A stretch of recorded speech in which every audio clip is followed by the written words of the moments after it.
Hello friends, are you planning to make a temple at home but confused about direction, size, material, colors, doors and lighting? Don't worry, this video will clear all your doubts in a simple way. Let us start with the most important part, placement. According to Vastu, the best direction for a temple is the northeast corner. If that is not available, north or east also work well. West can be considered as an average option, but never place the temple in southeast, south or southwest.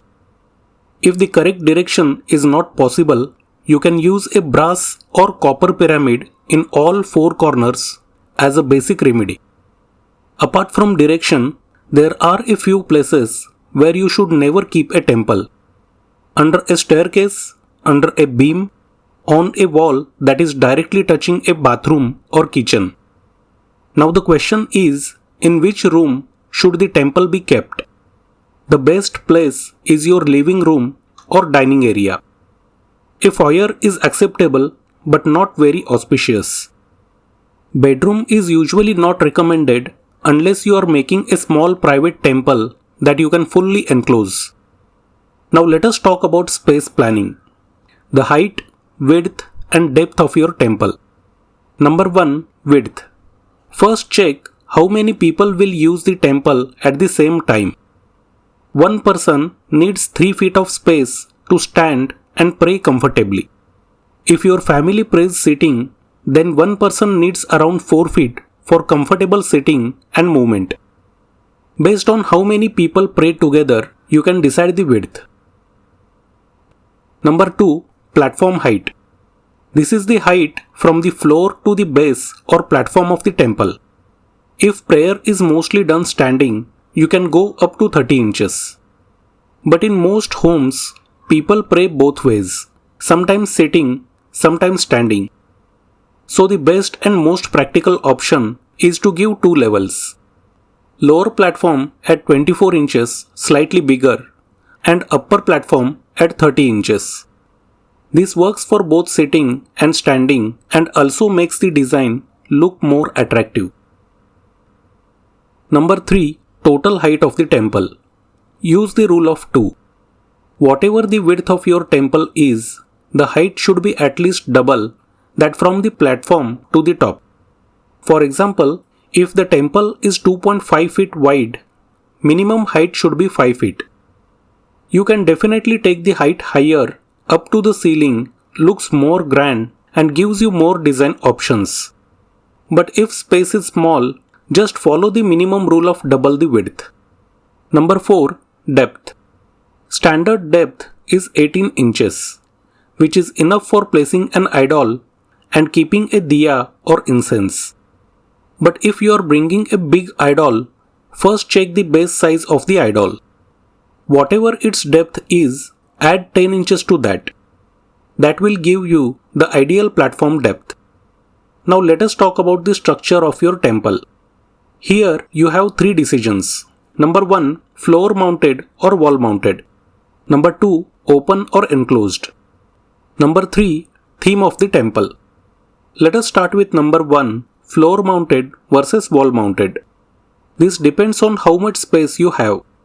If your platform ends and you still have 8 feet of clear space before the next object, that is sofa or table or wall, then your area is big and you can keep the temple floor mounted. If the clear space is less than 8 feet, then choose wall mounted so the floor looks open and the room feels bigger. Number 2. Open temple or enclosed temple. If your temple is part of the decor, like in the living or dining area, an open temple looks the best. But if you want privacy or if activities like eating non-veg or drinking happen near it, then you can think about enclosing it. If you enclose the temple, avoid fully closed doors unless it is a separate room meant for meditation. For most homes, semi-enclosed is best. You will get 2 good options. Side sliding shutters with ozone or hettich or hafle fittings that open and slide inside the cabinet. And the second option is full sliding doors, which look very premium and work smoothly. Normal hinged doors are okay too, but if you are building a new temple, the latest trend is either sliding glass or semi-enclosed shutters. Number 3. Choosing the theme. Just like your rooms have themes, the temple can also follow one. The 3 popular ones are traditional, modern, and all white. The traditional theme usually features brown tones, heavy carvings, pillars, detailed designs, and rich polish work on teak or veneer. This theme feels rich and classic. Now let us talk about modern theme. The modern theme focuses on clean lines and simple shapes, using materials like laminates, deco paint, and PU paint. It keeps carvings to a minimum, often adding just a CNC back panel, and includes handleless cabinets for a sleek look. This style works well in most contemporary homes. Now the next theme is all white. The all white theme keeps everything in white and can be created using white laminate, PU paint, or premium Korean stone. Korean offers the best finish but is also the most expensive option. Overall, this theme gives the temple a pure and luxurious feel. Now, let us talk about material selection. The right material completely depends on your budget per square feet. So first calculate your budget. Example, if your temple is 3 feet by 8 feet, that is 24 square feet, and you can spend 40,000 rupees, then your budget becomes 1600 rupees per square feet. Once you know this number, choosing materials becomes very easy. Budget category 1, 1000 rupees per square feet. The temple is made using HDF as the core material with a plain laminate finish. This budget typically allows only for a bottom cabinet, uses wallpaper for the backdrop, and includes a laminate platform instead of stone. Tips: use light colored laminate on shutters to make the area look bigger. Use good washable wallpaper behind the idol. Choose simple wallpaper so the idol remains the highlight. Budget category 2, 1500 rupees per square feet. In this category, the core material used is MR plywood with a good quality laminate finish. For the backdrop, you can choose either wallpaper or a CNC cut MDF jali with lighting, provided the back panel is painted. If CNC work exceeds the budget, a stylish laminate backdrop works well too. At this level, opting for a granite platform also becomes possible. Budget category 3, 2000 rupees per square feet. In this category, the core material is BWR plywood, and the finish can be either laminate or veneer with melamine polish, making it ideal for those who want a traditional polished look. For the backdrop, you can choose wallpaper, a CNC jali, or even multi-level paneling using laminate or PU painted CNC. At this stage, opting for a quartz platform also becomes possible. Budget category 4, 2500 rupees per square feet. In this category, the core material used is BWR plywood, and you can add premium touches like teakwood grooving for pillars or highlights, as well as Duco or PU paint on the shutters. For the backdrop, lower range marble in the 300 to 400 rupees range works well. Or you can go for teakwood paneling with polish. The platform can be made of quartz or nano white stone, though nano white, while it looks pure white, does require higher maintenance.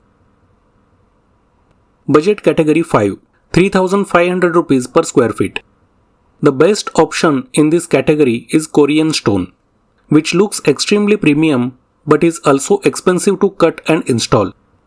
As an alternative, you can use BWP plywood with veneer and PU polish, or even choose full teakwood with detailed carvings for a rich traditional look.